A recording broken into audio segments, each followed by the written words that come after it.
ପ୍ରାଚୁର୍ଯ୍ୟମୟୀ ରତ୍ନଗର୍ଭା କଳାହାଣ୍ଡିର ଅନ୍ୟତମ ବୈଭବ ବହୁମୁଖୀ ଜଳ ଯୋଗାଣ ପ୍ରକଳ୍ପ ଇନ୍ଦ୍ରାବତୀ। କଳାହାଣ୍ଡିର ଜୀବନରେଖା ସାଜିଥିବା ଏହି ଇନ୍ଦ୍ରାବତୀର ଜଳସେଚନ ବ୍ୟବସ୍ଥା ହେବା ଦିନଠାରୁ ଜଳସେଚିତ ଅଞ୍ଚଳରେ ଜୀବନର ମାନ ଉନ୍ନୀତ ହୋଇ ଲୋକଙ୍କ ଅର୍ଥନୈତିକ ବିକାଶ ମଧ୍ୟ ହୋଇଛି। ଏହି ପ୍ରକଳ୍ପ ଅନ୍ତର୍ଗତ ଚିଲିଗୁଡ଼ା ଦକ୍ଷିଣ ଡିଭିଜନ କେନାଲ ପାଣି ପଞ୍ଚାୟତ ପକ୍ଷ ପାଳନ ହୋଇଛି। ଉକ୍ତ କାର୍ଯ୍ୟକ୍ରମରେ ଇଞ୍ଜିନିୟର ରାମକୁମାର ବେହେରା ସଭାପତିତ୍ୱ କରିଥିବା ବେଳେ ମୁଖ୍ୟ ଅତିଥି ସବିତା ମେହେର, ଜୁନାଗଡ଼ ବ୍ଲକ ଅଧ୍ୟକ୍ଷା ପ୍ରମୋଦ କୁମାର ବେହେରା, ଉପାଧ୍ୟକ୍ଷା ପଞ୍ଚାୟତ ସମିତି ଜୁନାଗଡ଼, ମୁଖ୍ୟ ବକ୍ତା ଶେଷଦେବ ବେହେରା, ଆତ୍ମା ଅଧ୍ୟକ୍ଷ ଶୈଲେନ୍ଦ୍ର ରାଜ, ଅଶୋକ ପଟ୍ଟନାୟକ, ସ୍ଥାନୀୟ ସରପଞ୍ଚ ତାରା ରାୟଗୁରୁ, ଅଧ୍ୟାପକ ଅନ୍ତର୍ଯାମୀ ପରିଡ଼ା, କୃଷି ଅଧିକାରୀ ରିଜନ କୁମାର ପଟେଲ ପ୍ରମୁଖ ମଞ୍ଚାସୀନ ଥିବାବେଳେ ବିଭାଗୀୟ ମନ୍ତ୍ରୀ କର୍ମଚାରୀ ଉପସ୍ଥିତ ଥିଲେ। ସଭାରେ ବିଭିନ୍ନ ଦିଗରେ କୃତି ହାସଲ କରିଥିବା ଛାତ୍ରଛାତ୍ରୀ ଓ ସଫଳ ଚାଷୀମାନଙ୍କୁ ପୁରସ୍କୃତ କରାଯାଇଥିଲା। ବିଭାଗ ଦ୍ୱାରା ପାଣି ପଞ୍ଚାୟତ ପକ୍ଷ ପାଳନ କରାଯାଉଥିଲେ ହେଁ ତୃଣମୂଳ ସ୍ତରର ପାଣି ପଞ୍ଚାୟତ କାର୍ଯ୍ୟକର୍ତ୍ତାମାନଙ୍କୁ ପ୍ରାଥମିକ ଦେବା ବଦଳରେ ଉପେକ୍ଷା କରାଯାଇ ସଭାକୁ ଗୁରୁତ୍ୱ ଦେବା ଯୋଗୁଁ ଅନେକ ପାଣି ପଞ୍ଚାୟତ କର୍ମକର୍ତ୍ତା ଓ ସ୍ଥାନୀୟ ଚାଷୀମାନେ ଅସନ୍ତୋଷ ପ୍ରକାଶ କରିଥିଲେ। ଆବଶ୍ୟକ ବେଳେ ପାଣି ନ ଯୋଗାଇ ପାଣି ପଞ୍ଚାୟତ ପାଳନ ବେଳେ ତରବରିଆ ଭାବେ କେନାଲ ପାଣି ଛଡ଼ାଯିବା ବିଷୟକୁ ନେଇ ଅନେକ ଚାଷୀ ଏହାକୁ ନାପସନ୍ଦ କରିବା ସହ ଅଧୀକ୍ଷଣ ଯନ୍ତ୍ରୀ ସମ୍ମୁଖରେ ଫେରାଦ ହୋଇଥିଲେ।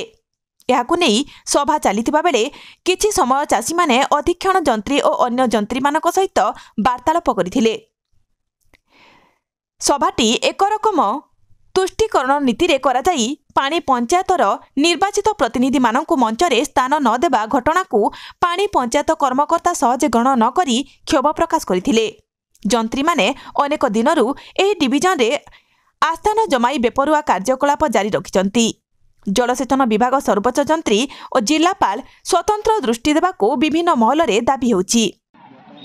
ଆଜି ବହୁ ଚାଷୀ ମଧ୍ୟ ଏଠାରେ ଯୋଗଦାନ ଦେଇଥିଲେ। ଛାତ୍ରଛାତ୍ରୀମାନେ ମଧ୍ୟ ବହୁ ଇଭେଣ୍ଟରେ ସେମାନେ ମିଶି ଯୋଗଦାନ ଦେଇଥିଲେ ତଥା ସମସ୍ତ ପାଣି ପଞ୍ଚାୟତ କର୍ମକର୍ତ୍ତାଙ୍କୁ ହାର୍ଦ୍ଦିକ ଅଭିନନ୍ଦନ ଓ ଶୁଭେଚ୍ଛା ଜଣାହେଲା ଯେ ସେମାନେ ତାଙ୍କର ନିରନ୍ତର ଏହି ପ୍ରୟାସ ଜରିଆରେ ଚାଷୀମାନଙ୍କୁ ଭଲ ଭାବରେ ଜଳ ଯୋଗାଇ ପାରିଛନ୍ତି। ସେଥିପାଇଁ ଏହି ମଞ୍ଚ ମାଧ୍ୟମରେ ସେମାନଙ୍କୁ ଅଶେଷ ଅଶେଷ ଧନ୍ୟବାଦ ଜଣାହେଲା। ତାଙ୍କର ପ୍ରୟାସ ଲାଗି ଆଜି ଆମ ଜୁନାଗଡ଼ର ସମସ୍ତ ଚାଷୀ ଉପକୃତ ହୋଇପାରିଛନ୍ତି। ଶସ୍ୟ ଶ୍ୟାମଳାରେ ଆମ ଜୁନାଗଡ଼ ଉଲ୍ଲସିତ ହେଇଛି।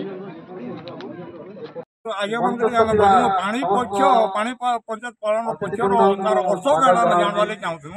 ଯେହେତୁ ଆମେ ଜାଣିନି ଏ ପାଣି ପକ୍ଷ ପାଳନ ସେଥିଲାଗି ଆଜି ଆମେ ଟିକେ ବୁଝମା ପଚାରମା ଆଉ ଆମର କେନାଲ ବିଷୟରେ ଟିକେ କହମା। ପାଣି କାଁ ଯେ ନେଇ ଆସୁଛି ଆମର 7 ତାରିଖ ପାଣି ଛଡ଼ା ହେଇଥିଲା, ଆଜି 15 ତାରିଖ ହେଇଗଲା।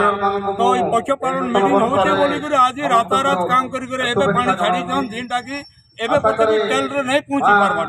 ଆଜ୍ଞା ମାନେ ଇଆଡ଼େ ମିଟିଂ କରୁଥିଲେ ସେଥିଲାଗି କଥା ବୋଲେ ଆପଣ କାହାକେ ଭେଟିଲେ କେନ୍ ସାର୍କେ ଭେଟିଲେ ଆପଣ ଆମର ପହଞ୍ଚି ପାରିବା ତାର ଏକ ସମସ୍ତେ ସହଯୋଗ କରିବେ। ଆଜିର ଏହି ପକ୍ଷ ପାଳନ ଉତ୍ସବରେ ଚାଷୀ ହା ହେଲା ହେଲେ କ'ଣ ପାଇଁ ସାର୍? एक्चुअली ये पानी पक्ष आमर 8 तारिख दिन पानी छड़ा है एवं पानी पानी आप जानते ग्रेविटी फ्लोर रे पानी आसुची से ग्रेविटी फ्लोर पानी आस आप चिलीगुड़ा एरिया है 60 किलोमीटर दूर से आमर मंगलपुर जेहतु 8 तारिख दिन पानी छड़ा है पानी आसापी 3-4 दिन टिके लेट हम कहीं ग्रेजुअली पानी दि जाए। प्रथम 5 किमी पानी दि जाए तापर धीरे धीरे ग्रेजुअली बढ़ा जाए एवं विदिन 2-3 दिन भितर। ଜୁନାଗଡ଼ରୁ ଭୋକରଧନ ଧଙ୍ଗଡ଼ା ମାଝୀଙ୍କ report, Kalinga TV 24।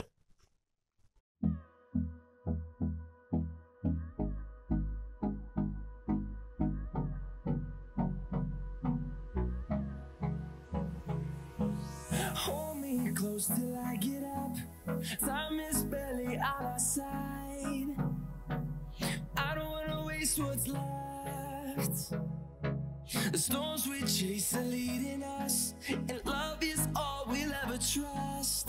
Yeah, no, I don't wanna waste what's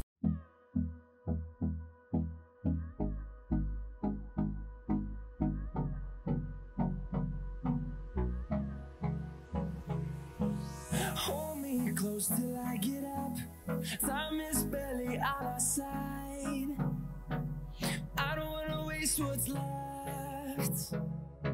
The storms we chase are leading us, and love is all we'll ever trust. Yeah, no, I don't wanna waste what's ଆଧୁନିକ ନାରୀମାନଙ୍କ ପାଇଁ ଆଧୁନିକ 916 ଶ୍ରୀରାମ ଦୋକାନ ସରକାରଙ୍କ ଦ୍ୱାରା 916 ହଲମାର୍କ ଯାହାର antique jewellery Calcutta jewellery ପାଉଁଜିଠୁ ନେଇକି ରାଣୀହାର ପର୍ଯ୍ୟନ୍ତ ସବୁକିଛି ପାଇପାରିବେ କେବଳ 916 ଶ୍ରୀରାମ ଦୋକାନରେ ଆସନ୍ତୁ ଏବଂ ଭିଜିଟ୍ କରନ୍ତୁ 916 ଶ୍ରୀରାମ ଦୋକାନରେ 100% ଶୁଦ୍ଧ ହଲମାର୍କ ସୁନା ଓ ରୂପା ପାଇପାରିବେ ଆପଣଙ୍କ ହାତ ପାହାନ୍ତାରେ ଆଜି ହିଁ ଆସନ୍ତୁ ଓ ଯୋଗାଯୋଗ କରନ୍ତୁ ଜଗତସିଂହପୁର ବଡ଼ ବଜାରରେ ଥିବା 916 ଶ୍ରୀରାମ ଦୋକାନ ମୋବାଇଲ ନମ୍ବର 9437196456